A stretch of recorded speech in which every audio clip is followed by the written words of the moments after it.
আসসালামু আলাইকুম। আজকে আপনাদের জন্য আরেকটা রেসিপি, তাও এখানে বড় যে বুটের ডাউল বলে ওগুলো দিয়ে। এখানে আমি পরিষ্কার করে নিয়েছি বুটের ডাউলগুলো। এই ডাউল দিয়ে আজকে যেটা রান্না করবো তা হচ্ছে পাট শাক।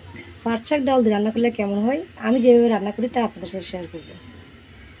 দিয়ে দিচ্ছি রসুন কুচি, কাঁচামরিচ ফালি করে রাখা, আর পেঁয়াজ কুচি। দিয়ে দিচ্ছি লবণ, দিব হলুদের গুঁড়ি। ডাউলটা ফুটে আসা পর্যন্ত অপেক্ষা করব। তাহলে দেখুন এবার শাকের ডাউলটা এভাবে ফুটে ফুটে যাবে, একেবারে ফুটানো লাগবে না কিন্তু। দিয়ে দিব আমি শাকগুলা। পাটের শাক এভাবে কিন্তু ডাউল দিয়ে রান্না করলে খেতে ভালো লাগে। ঢাকনা দিয়ে ঢেকে দিব আমি 1 মিনিটের জন্য। শাকগুলো যখন নাইমে যাবে বসে, তারপরে ঢাকনাটা উঠিয়ে নিব। ঢাকনাটা উঠিয়ে নিচ্ছি, দেখুন শাকটা বসে গেছে।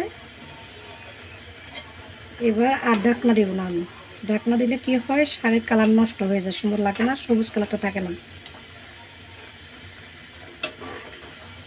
তাহলে শাকটা দেখুন ডাউল আর শাক একসাথে মিক্স হয়ে গেছে, সুন্দর করে সিদ্ধ হয়ে বসে গেছে। এবার আমাকে তেল বাগার দিতে হবে। আসলে একটা তেলের কড়াই বসে দিচ্ছি তেল বাগার দেওয়ার জন্য। শাকের মধ্যে রসুন দিয়ে দিলাম তেল বাগারের জন্য। তেলটা রেডি, চুলাটা অফ করে দিব। এবার শাকটা নিয়ে আসলাম, শাকের উপরে তেলটা দিয়ে দিলাম।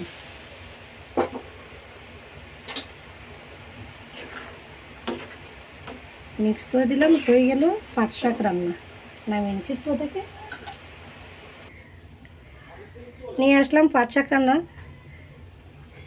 ডাউল দিয়ে পাট শাক রান্না করলে সে মজা, কিন্তু ভাজি করা সে রান্না করাটা স্বাদ।